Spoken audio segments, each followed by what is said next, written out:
بسم اللہ الرحمن الرحیم یا ایہا الذین آمنوا اتقوا اللہ وکونوا مع الصادقین۔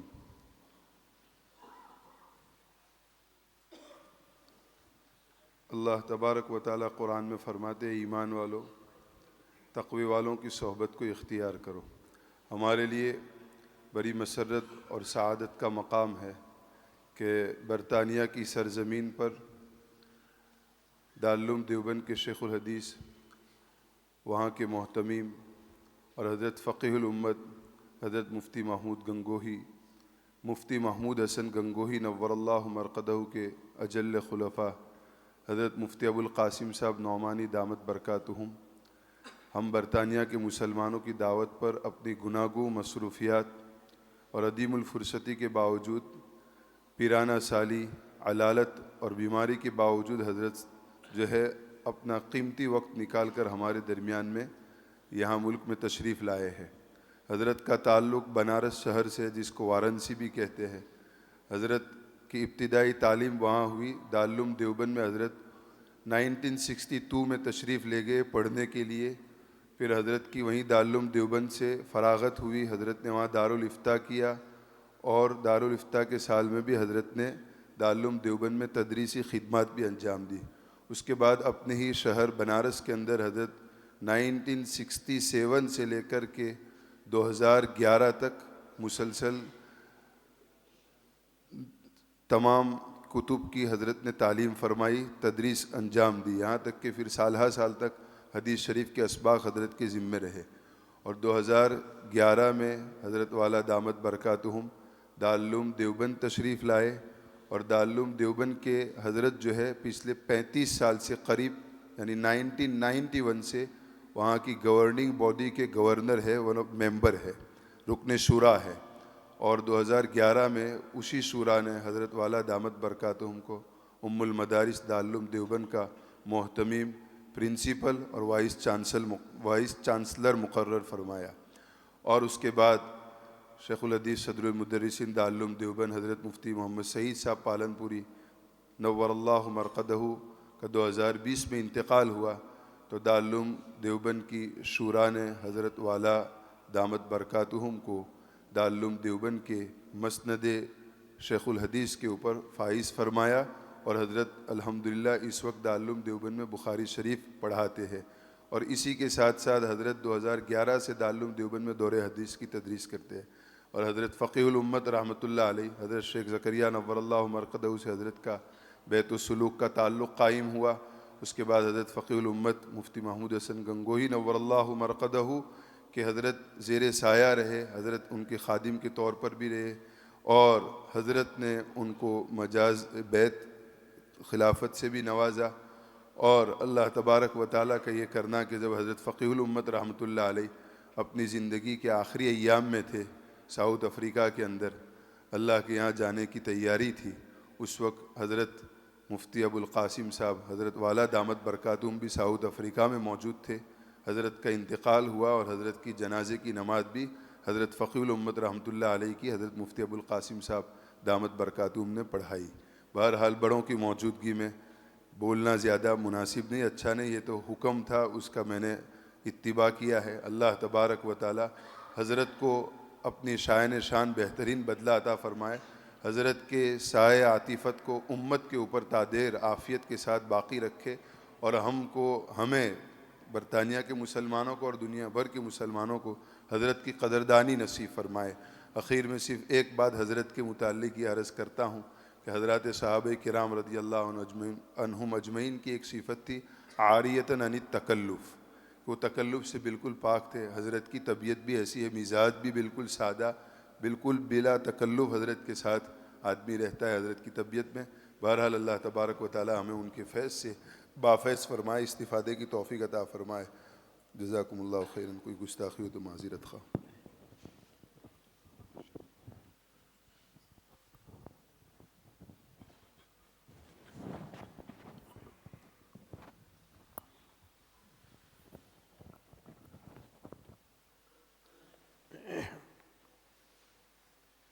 بسم اللہ الرحمن الرحیم۔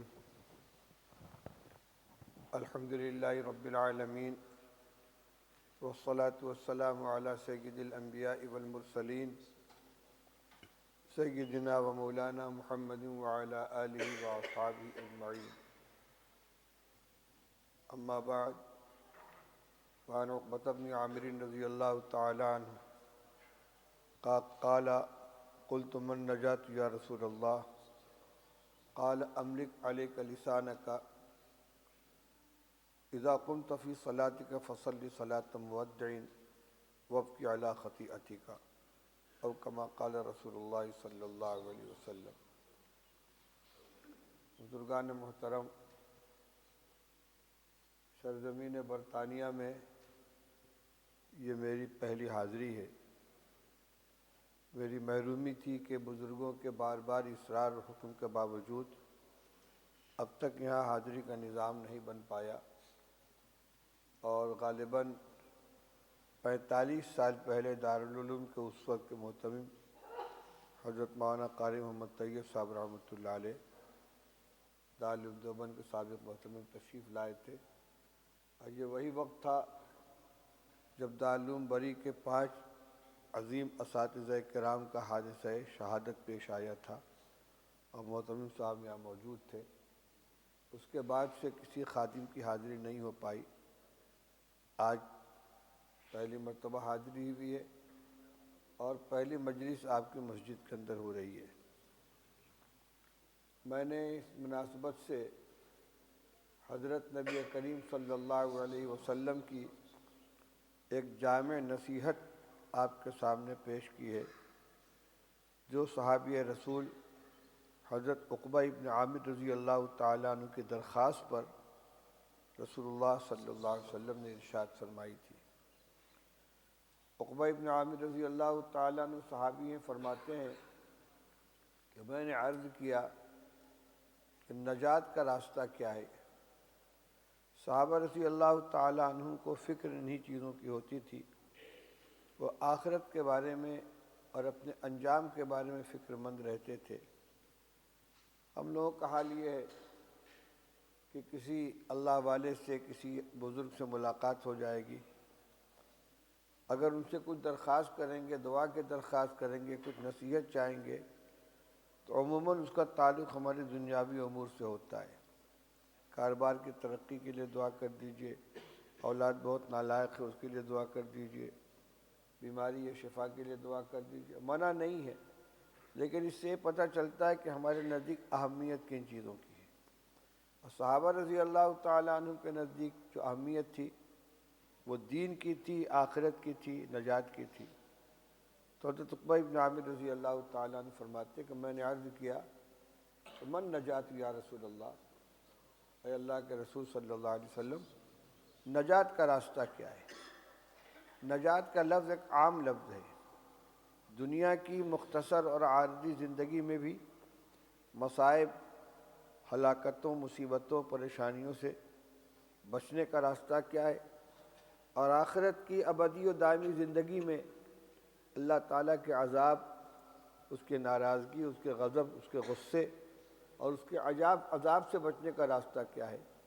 یعنی کامل نجات کا نسخہ آپ ہمیں ارشاد فرما دیں. نبی کریم صلی اللہ علیہ وسلم کے ارشادات جوامع الکلم ہوتے تھے، یعنی الفاظ کے اعتبار سے بہت مختصر اور معنی کے اعتبار سے بہت جامع. آپ نے حضرت عقبہ ابن عامر رضی اللہ عنہ کی درخواست پر 3 نصیحتیں فرمائی ہیں. ظاہر بات ہے کہ یہ نصیحتیں ان کی ذات کے ساتھ خاص نہیں تھیں.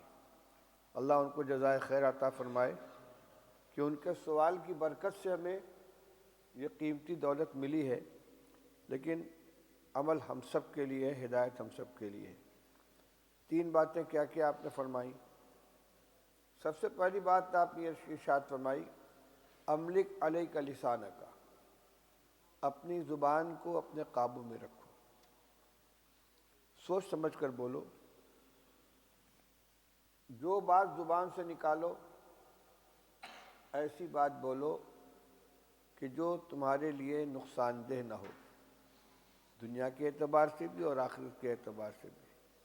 یعنی زبان کی حفاظت کا آپ نے ان کو راستہ بتایا. اور یہ وہ مضمون ہے کہ دو احادیث طیبہ میں الگ الگ انداز سے الگ الگ مواقع پر رسول اللہ صلی اللہ علیہ وسلم نے بہت ہی کثرت کے ساتھ بیان فرمایا ہے۔ مستقل باب ہے، مشکوٰۃ شریف میں باب حفظ اللسان من الغیبت کا ایک مستقل باب قائم کیا گیا ہے، زبان کی حفاظت کا بیان، تمام روایتوں کو اس میں جمع کیا ہے۔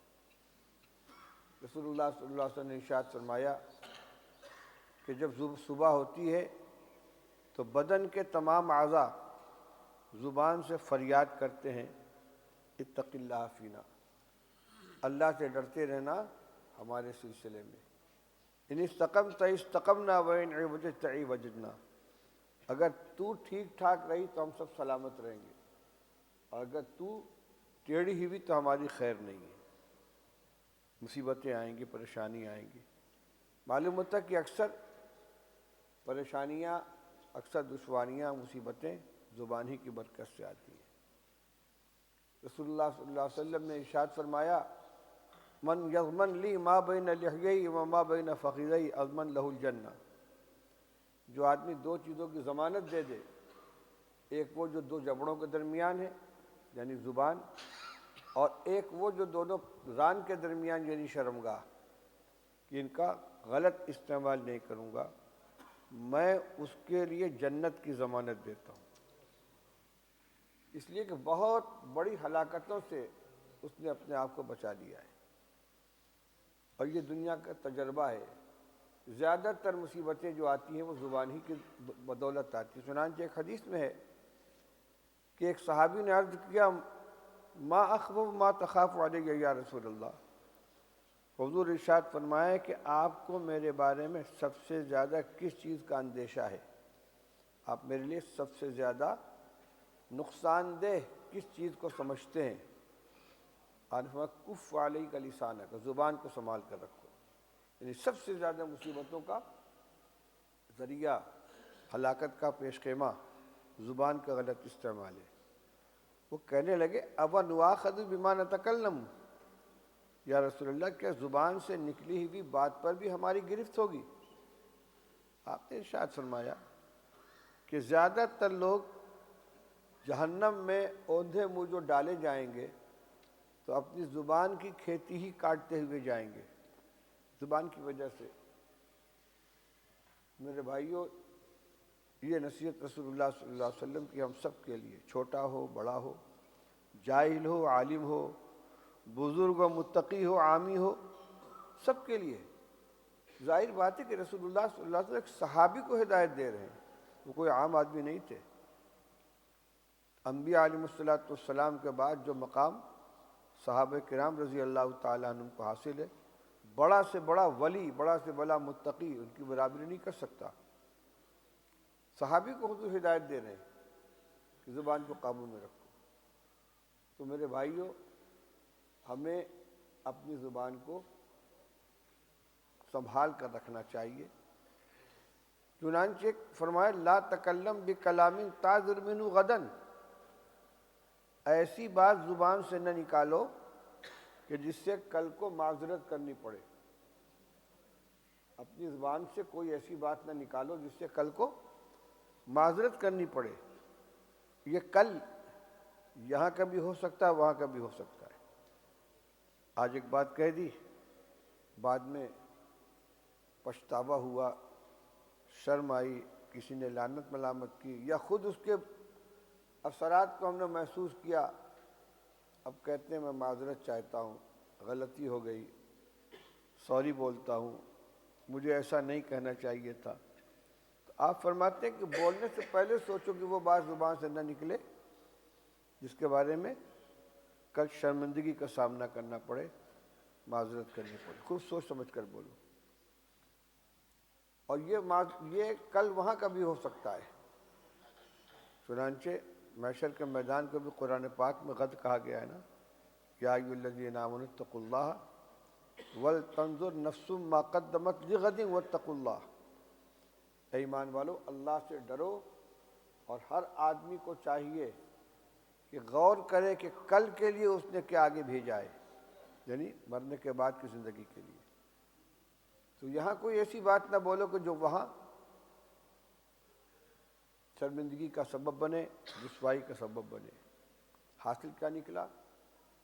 اگر نجات چاہتے ہو، کامیابی چاہتے ہو، مصیبتوں سے بچنا چاہتے ہو، دنیا میں بھی محفوظ رہنا چاہتے ہو، آخرت میں بھی محفوظ رہنا چاہتے ہو، تو سب سے پہلا کام یہ ہے کہ زبان کی حفاظت کرو، غلط بات زبان سے نہیں نکالو۔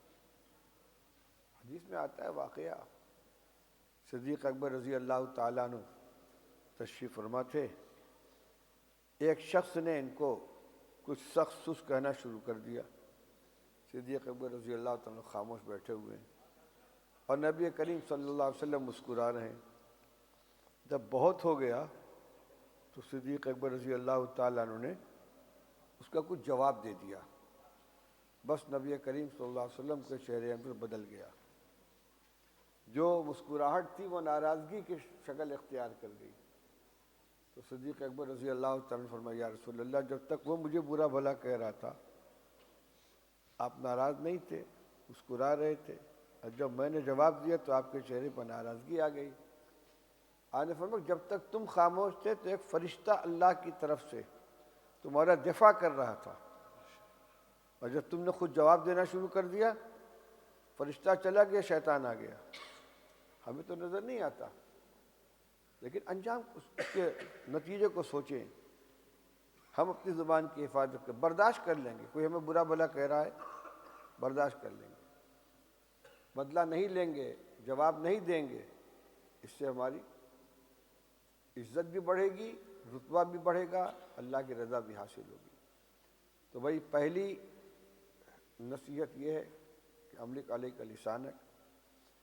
دوسری نصیحت یہ فرمائی آپ نے کہ اذا قمت فی صلاتک فصلی صلاۃ مودعین، جب نماز کے لیے کھڑے ہو تو ایسی نماز ادا کرو گویا تم زندگی کی آخری نماز پڑھ رہے ہو، دنیا سے رخصت ہونے والے، اس کے بعد پھر نماز پڑھنے کی توفیق نہیں ملے گی۔ مودع، رخصت کرنے والا، کہ میں دنیا سے جا رہا ہوں۔ اگر کسی شخص کو معلوم ہو جائے کہ میرا یہ آخری وقت ہے اور مجھے صرف 2 رکعت نماز ادا کرنے کا وقت دیا گیا ہے، اور واقعی اس کا آخرت پر ایمان ہے، اللہ پر ایمان ہے، خاتمہ بالخیر چاہتا ہے، اللہ کی رضا کا خواہش مند ہے، مومن متقی ہے، تو کتنے خشوع و خضوع اور اہتمام کے ساتھ وہ 2 رکعت نماز ادا کرے گا، اس کا اندازہ کر لیجیے۔ حضرت خبیب رضی اللہ تعالیٰ عنہ صحابہ رسول کا واقعہ سیرت کی کتابوں میں، احادیث میں موجود ہے۔ وہ کفار کی قید میں تھے اور انہوں نے ان کو شہید کرنے کا فیصلہ کر لیا اپنے ایک مقتول کے بدلے میں۔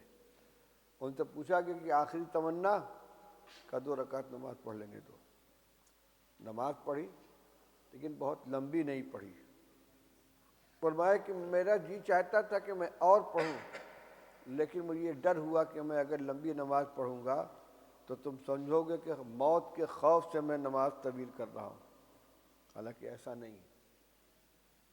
حدیث میں آتا ہے کہ وہ پہلے شخص ہیں جنہوں نے موت سے پہلے 2 رکعت نماز پڑھنے کا طریقہ رائج کیا۔ چنانچہ آج بھی اگر کوئی مومن ہو، خدا نخواستہ اسے پھانسی کا فیصلہ ہو جائے، اسے پوچھا جائے تمہاری آخری تمنا کیا ہے، کہ 2 رکعت نماز پڑھ لینے دو۔ حضور فرماتے ہیں کہ ہر نماز کے بارے میں یہ سوچو کہ ہو سکتا ہے یہ زندگی کی آخری نماز ہو۔ موت کا وقت اللہ کی طرف سے تو متعین ہے، لیکن بندے کو اس کا علم نہیں دیا گیا ہے۔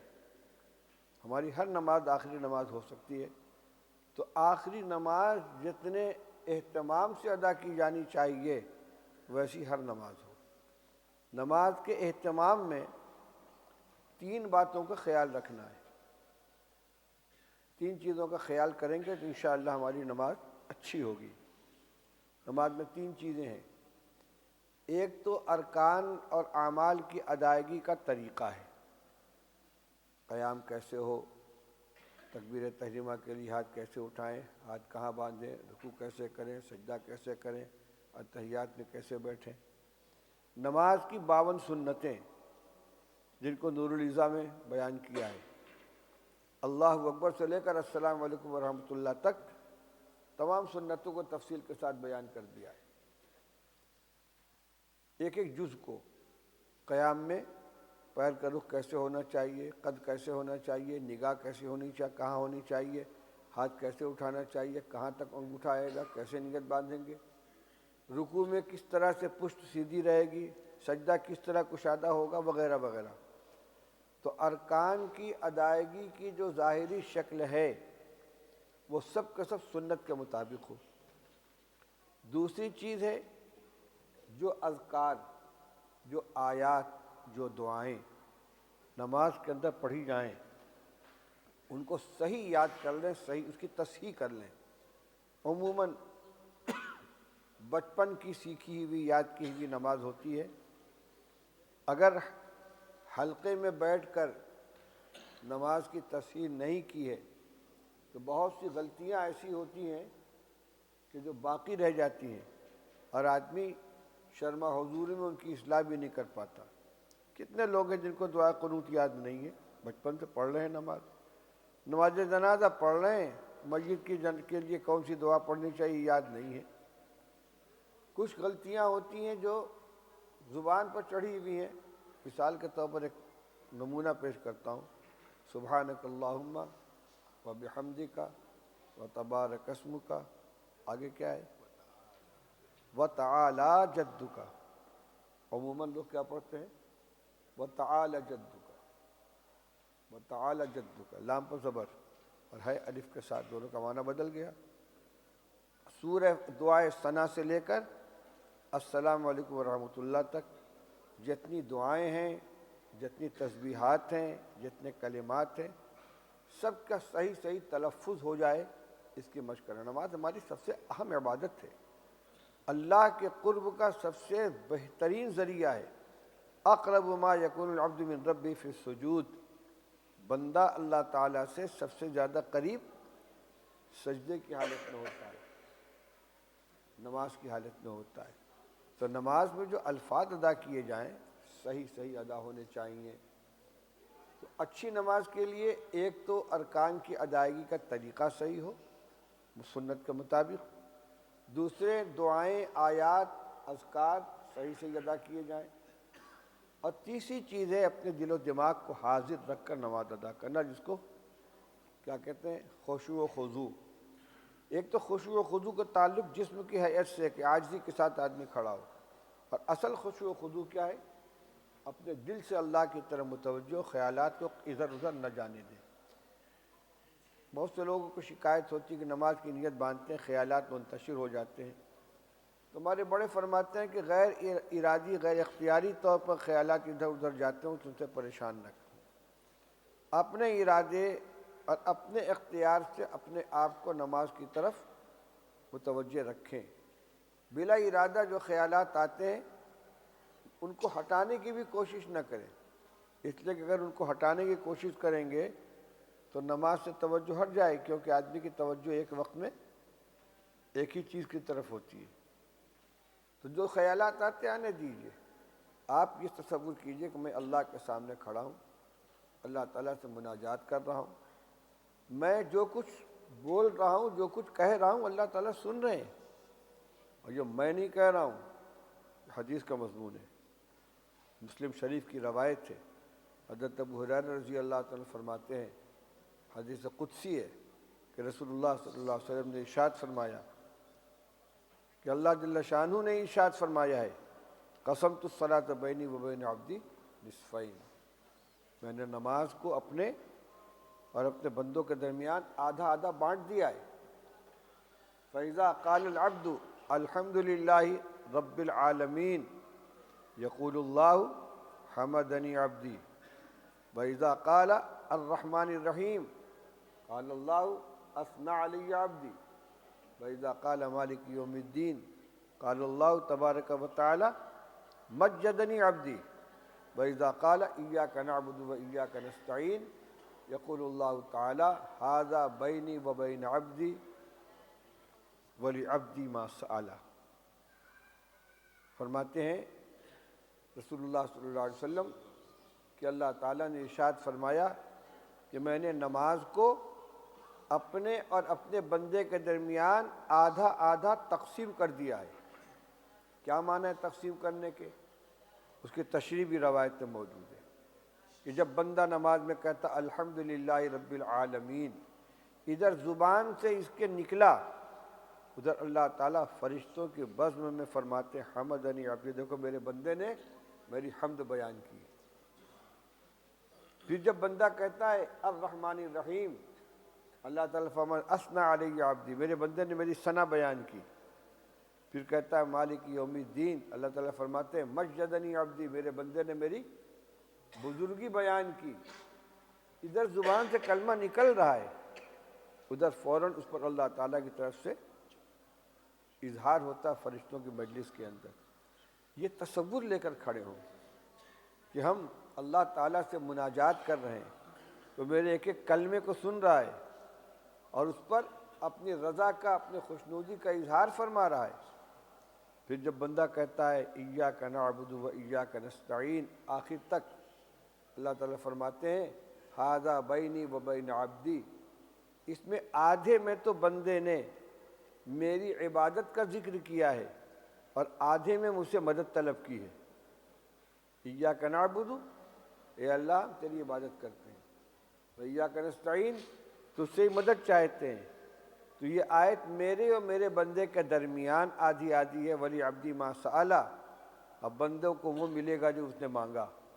آگے جو مانگا گیا ہے، مدد مانگی گئی ہے، ہدایت مانگی گئی ہے، اہدنا الصراط المستقیم صراط الذین انعمت علیہم، آخر تک یہ تصور لے کر کھڑے ہوں۔ ہماری زبان سے ایک کلمہ نکل رہا ہے اور اللہ تعالیٰ اس کو سن رہے ہیں، اس پر اپنے رضا کا اعلان فرما رہے ہیں۔ دعاؤں میں یہی چیز ہوتی ہے۔ مشکوٰۃ شریف میں کتاب الاستغفار کے اندر روایت موجود ہے کہ جب کوئی بندہ گناہ کرتا ہے اور کہتا ہے رب اذنبت فاغفر لی، اے اللہ مجھ سے غلطی ہو گئی معاف کر دیجیے، اللہ تعالیٰ فرماتے ہیں اعلم عبدی ان لہ ربا یغفر الذنوب، کیا میرا بندہ جانتا ہے کہ اس کا کوئی پروردگار ہے جو گناہوں کو معاف کرتا ہے؟ غفرت لعبدی، میں نے معاف کر دیا۔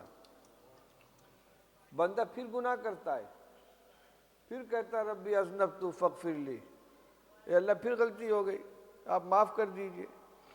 اللہ تعالیٰ پھر فرماتے اعلم عبدی ان لہ ربا یغفر الذنوب، میرا بندہ جانتا ہے کہ اس کا کوئی معاف کرنے والا رب ہے، غفرت لعبدی۔ ایک دو مرتبہ نہیں، 70 مرتبہ غلطی کرتا، 70 مرتبہ استغفار کرتا، اللہ تعالیٰ 70 مرتبہ معاف فرماتے۔ ادھر زبان سے ایک کلمہ نکلا اور ادھر فوراً وہاں پہنچا۔ اللہ تعالیٰ حدیث قدسی میں ارشاد فرماتے ہیں کہ بندہ اذا ذکرنی فی نفسی ذکرتہ فی نفسی و اذا ذکرنی فی ملئ ذکرتہ فی ملئ خیر منہ، بندہ جب تنہائی میں اپنے جی میں مجھے یاد کرتا ہے تو میں تنہائی میں اس کو یاد کرتا ہوں، اور جب وہ کسی مجمع میں میرا ذکر کرتا ہے تو اس سے بہتر مجمع میں اس کا ذکر کرتا ہوں۔ کوئی چیز ضائع نہیں جاتی، ادھر زبان سے کلمہ نکلا وہاں پہنچا، فوراً اس پر اللہ کا جواب ملا۔ جب نماز کے لیے کھڑے ہوں اللہ اکبر، تصور ہو کہ اللہ تعالیٰ سے کہ ہمارا کلمہ پہنچ گیا، اللہ تعالیٰ ہماری طرف متوجہ ہیں۔ اب کس قدر بے غیرتی کی بات ہوگی کہ اللہ تعالیٰ تو ہماری طرف متوجہ ہوں اور ہم دوسری طرف متوجہ ہوں، یہ تصور لے کر کھڑے ہوں۔ تو میں نے عرض کیا کہ نماز کے اندر ہم کو 3 باتوں کا خیال رکھنا ہے، تینوں کو ٹھیک کرنے کی کوشش کریں، اور یاد رکھیں کہ شریعت کسی ایسی چیز کا مکلف نہیں بناتی جو آدمی کی طاقت سے باہر ہو۔ اگر یہ طاقت سے باہر ہوتا تو شریعت حکم ہی نہ دیتی۔ 3 کام کیا کیا ہوئے؟ ارکان کی ادائیگی سنت کے مطابق ہونی چاہیے، اور یہ ساری سنتی کتابوں میں لکھی ہوئی ہیں، میں نے نام بھی لے لیا نور العزا کا۔ اب تو فارم کی شکل میں چھپا کر مسجدوں میں آویزہ بھی کر دیا گیا ہے، صرف اس کو دیکھ لینے کی ضرورت ہے۔ ہمارے بزرگوں کی خانقاہوں میں ان کی عملی مشق بھی کرائی جاتی ہے۔ حضرت مولانا قاری امیر حسن صاحب رحمۃ اللہ علیہ تھے، حضرت مولانا ابرار الحق صاحب رحمۃ اللہ علیہ کے خلفاء میں میل بشارہ مدراس میں اعتکاف میں رہتے تھے، تو روزانہ عصر کے بعد خود کھڑے ہوتے تھے اور اس طرح سے گفتگو فرماتے تھے کہ رسول اللہ صلی اللہ علیہ وسلم کی دعا میں شامل ہے اللہم انی اسألک تمام الوضوء و تمام الصلاۃ و تمام رضوانک و تمام مغفرتک۔ اے اللہ میں آپ سے پورے وضو کا سوال کرتا ہوں، اب پوری نماز کا سوال کرتا ہوں، اب پوری رضامندی کا سوال کرتا ہوں تیری، اب پوری مغفرت کا سوال کرتا ہوں۔ پھر فرماتے کہ وضو کامل ہوگا تو نماز کامل ہوگی، نماز کامل ہوگی تو اللہ کی رضا کامل ہوگی، اللہ کی رضا کامل ہوگی تو کامل مغفرت ہوگی۔ اس کے بعد بتلاتے تھے وضو کامل کیسے ہوگا، وضو کی تمام سنتوں کو بیان، پھر اس سے فارغ ہونے کے بعد نماز کامل کیسے ہوگی۔ یہ طریقہ مستقل تھا، ہمارے یہاں بھی چل رہا ہے، بلکہ اب تو ہم نے اس کو کتابی شکل میں بھی شائع کر دیا ہے، وضو اور نماز کی عملی مشق۔ اس کو اہمیت کے ساتھ سوچنا چاہیے۔ ہم نماز پڑھ رہے ہیں، اہم العبادات ہے یہ، اس سے قیمتی ہمارے پاس کوئی عمل نہیں ہے، اس کو ہم سنوارنے کی کوشش نہ کریں۔ اذا قمت فی صلاتک فصلی صلاۃ مودعین، جب نماز کے لیے کھڑے ہو تو ایسے طریقے سے اور ایسے جذبات کے ساتھ اور ایسے استحضار کے ساتھ اور ایسے اہتمام کے ساتھ نماز ادا کرو جیسے گویا یہ زندگی کی آخری نماز ہے۔ ایک مضمون اس کے اندر تھوڑا سا اور ہے جو فقہ کی کتابوں میں لکھا ہے کہ نماز کے لیے جب آدمی مسجد میں آئے تو ساری چیزوں سے اپنے کو رخصت کر کے آئے، سارے تقاضے باہر چھوڑ کر آئے۔ استنجا کا تقاضا ہے تیز، نماز کے لیے کھڑے ہونے سے منع کیا گیا ہے، اس لیے کہ نماز کے اندر دھیان لگا رہے گا۔ یہ حدیث میں تو یہاں تک فرمایا گیا کہ اگر کھانا سامنے لا کر رکھ دیا گیا ہے، اب بھوک کا شدید تقاضا ہے، پہلے کھانا کھاؤ پھر نماز ادا کرو۔ کیوں؟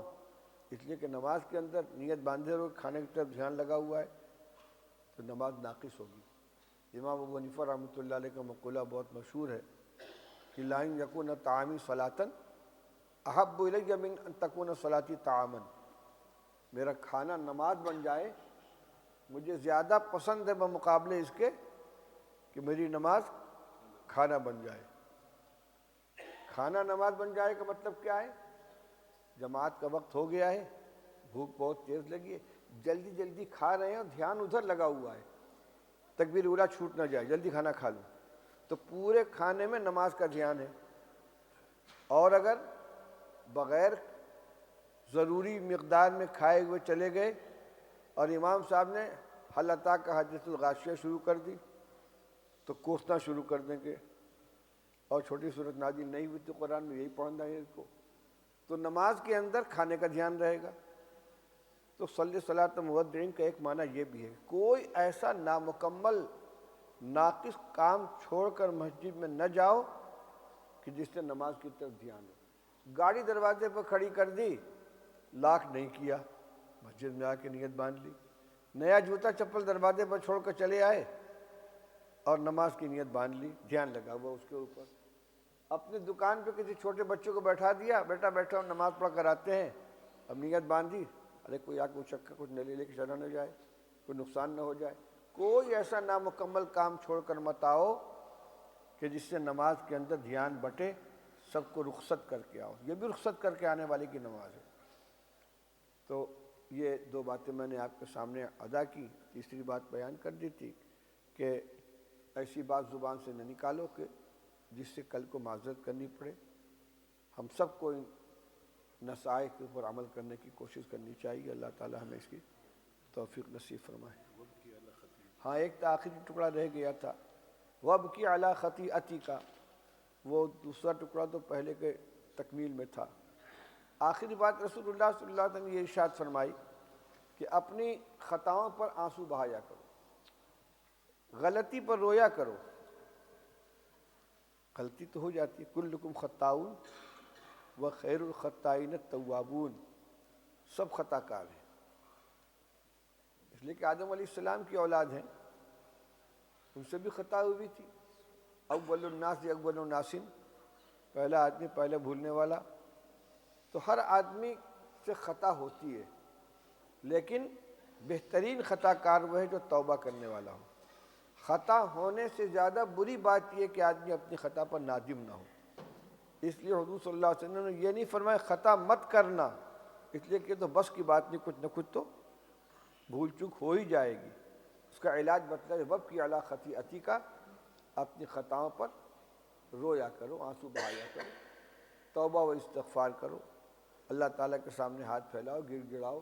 ابھی روایتیں میں نے سنائی ہیں، ادھر بندہ کہتا ہے ربی اذنبت فاغفر لی، اللہ مجھ سے گناہ ہو گیا معاف کر دیجئے، تو اللہ تعالیٰ کیا فرماتے ہیں، علیم عبدی ان لہ ربا یغفر الذنوب، میرا بندہ جانتا ہے کہ اس کا کوئی رب ہے جو گرفت کرتا ہے، جو معاف کرتا ہے، میں نے معاف کر دیا۔ یہ آنسو بہانا اللہ کو بہت پسند ہے، اس لیے غلطی ہو جائے تو ندامت کے ساتھ اللہ تعالیٰ کے سامنے آنسو بہایا جائے، اور آنسو اگر نہیں بہتا تو رونی شکل بنا لی جائے، یہ بھی حدیث میں موجود ہے۔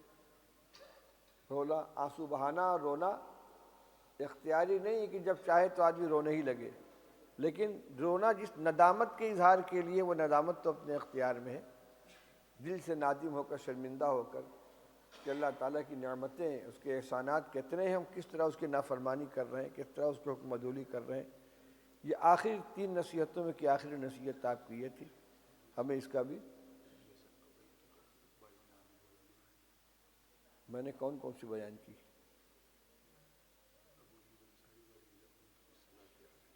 اچھا، جزاکم اللہ۔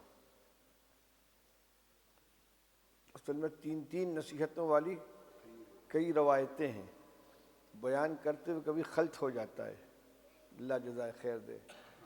اس روایت میں رسول اللہ صلی اللہ علیہ وسلم نے ایک نصیحت یہ بھی فرمائی، یسعک بیتک، کہ تمہارا گھر تمہارے لیے کشادہ ہو، تمہارا گھر تمہارے لیے کشادہ ہو۔ اس کا حاصل کیا ہے کہ بلا ضرورت گھر سے باہر مت نکلو، اور گھر کا ماحول ایسا بناؤ کہ گھر میں رہنے کو جی چاہے، گھر والوں کی تربیت کرو، ان کا دینی مزاج بناؤ، ان کی خبر گیری کرو، اور گھر سے باہر بلا ضرورت نہ نکلو، اس لیے کہ گھر کے باہر فتنے ہوتے ہیں، گناہ کی دعوت دینے والی سینکڑوں اور ہزاروں چیزیں ہوتی ہیں، نگاہ مبتلا ہوتی ہے، خیالات بہکتے ہیں، زبان سے غلطیاں ہوتی ہیں، اور گھر اللہ کی رحمت ہے، لیکن ضروری ہے اس کے لیے کہ اپنے گھر کو واقعی رحمت والا، سکون والا گھر بنائے، گھر والوں کا مزاج بنائے، گھر میں دینی تعلیم ہو، گھر میں نماز کا اہتمام ہو، گھر میں قرآن پاک کی تلاوت ہو، بچوں کی اچھی تربیت ہو، تاکہ جب گھر کا بڑا گھر میں آئے تو گھر والوں کو بھی اس کے آنے سے سکون اور راحت محسوس ہو، اور یہ بھی گھر میں آنے کے بعد ایک چین کی سانس لے، ایسا نہ ہو کہ گھر کو جہنم کا نمونہ بنا رکھا ہے، گھر میں آئے چک چک بک بک شروع ہو گئی۔ اس روایت، اس ٹکڑے کا حاصل یہی ہے کہ بلا ضرورت آدمی کو گھر سے باہر نہیں نکلنا چاہیے۔ ہمارے حضرت مفتی محمود صاحب رحمۃ اللہ علیہ اس حدیث کو اعتکاف کے موقع پر کثرت سے بیان فرمایا کرتے تھے، اور کہتے تھے کہ فرض کر لو باہر فساد ہو گیا ہے، گولی چل رہی ہے، پتھر چل رہا ہے، ماشاءاللہ نافذ ہے، کرفیو لگا ہوا ہے، اپنے گھر میں رہو گے محفوظ رہو گے، گھر سے باہر نکلو گے ہو سکتا ہے گولی لگ جائے، پتھر لگ جائے، گرفتار ہو جاؤ۔ تو ظاہری اعتبار سے تو یہ چیزیں موجود نہیں ہیں، لیکن دین کو تباہ کرنے والی اور اخلاق کو بگاڑنے والی ہزاروں چیزیں ماحول کے اندر پھیلی ہوئی ہیں۔ گھر سے باہر نکلو، ضرورت کے لیے نکلو، دینی ضرورت کے لیے نکلو یا دنیاوی ضرورت کے لیے، تحصیل علم کے لیے جا رہے ہیں، کاروبار کے لیے جا رہے ہیں، نماز ادا کرنے کے لیے جا رہے ہیں، جس کام کے لیے بھی گئے ضرورت پوری کی گھر کے اندر آ گئے، اپنا وقت گھر کے اندر گزاریں، بچوں کی تربیت کریں، گھر کو تنگ محسوس نہ کریں۔ ہوٹلوں میں بیٹھنے کی آگے تو ماشاءاللہ بڑا ملک ہے، یہاں تو اس کا ماحول نہیں، لیکن ہمارے ملک کے اندر نوجوانوں کی عادت کیا ہے، رات کو نکلے ہوٹل میں بیٹھے ہوئے ہیں، چائے خانے میں بیٹھے ہوئے ہیں، 12 بج گیا، 1 بج گیا، 2 بج گیا، گپ شپ ہو رہی ہے۔ اس میں کیا ہوتا ہے، گھر میں کیا ہو رہا ہے انہیں کچھ خبر نہیں ہے، بچوں کی نگرانی نہیں ہوتی، اور جہاں بیٹھیں گے گپ شپ کرنے کے لیے غیبت ہوگی، جھوٹ بولیں گے، گالی گفتہ ہوگی، بد کلامی ہوگی۔ تو گھر میں آدمی اپنے کو، اب گھر کو کشادہ سمجھے، گھر میں عافیت کے ساتھ رہے۔ تو ایک نصیحت یہ ہوئی کہ اذا قمت فی صلاتک فصلی صلاۃ، املک علیک لسانک، جب بولو تو زبان کو قابو میں رکھو، اور دوسری بات یہ فرمائی کہ وابکی علی خطیئتک، اپنی خطاؤں پر روکو، اور تیسرے اپنے گھر کو اپنے لیے کشادہ سمجھو۔ اللہ تعالی ہم سب کو ان ہدایات پر عمل کرنے کی توفیق عطا فرمائے۔ وآخر دعوانا الحمدللہ رب العالمین۔ دعا فرمائے اللہم صلی علی سیدنا ومولانا محمد النبي الأمي وآله وصحبه وبارك وسلم. ربنا آتنا في الدنيا حسنة وفي الآخرة حسنة وقنا عذاب النار. اللهم وفقنا لما تحب وترضى من القول والفعل والعمل والنية والهدى. اے اللہ ہم سب کے گناہوں کو معاف فرما دے، ہماری سیئات سے درگزر فرما دے، ہمیں اپنے نیک بندوں میں شامل فرما. یا اللہ ہر طرح کے گناہوں سے ہماری حفاظت فرما، ہر طرح کی طاعت کی توفیق نصیب فرما. یا اللہ علم نافع عطا فرما، عمل صالح کی توفیق عطا فرما، برکت والی حلال روزی عطا فرما، بیماروں کو شفا عطا فرما. یا اللہ ہمارے قلوب کی اصلاح فرما دے، گناہوں کی نفرت دلوں میں بیٹھا دے، طاعات کی محبت دلوں میں بیٹھا دے. اپنی اور اپنے حبیب سے پاک صلی اللہ علیہ وسلم کی سچی محبت اور سچا تعلق نصیب فرما. ربنا آتنا فی الدنیا حسنۃ وفی الآخرۃ حسنۃ وقنا عذاب النار. وصلی اللہ تعالی علی خیر خلقہ محمد وآلہ وصحبہ اجمعین برحمتک یا ارحم الراحمین.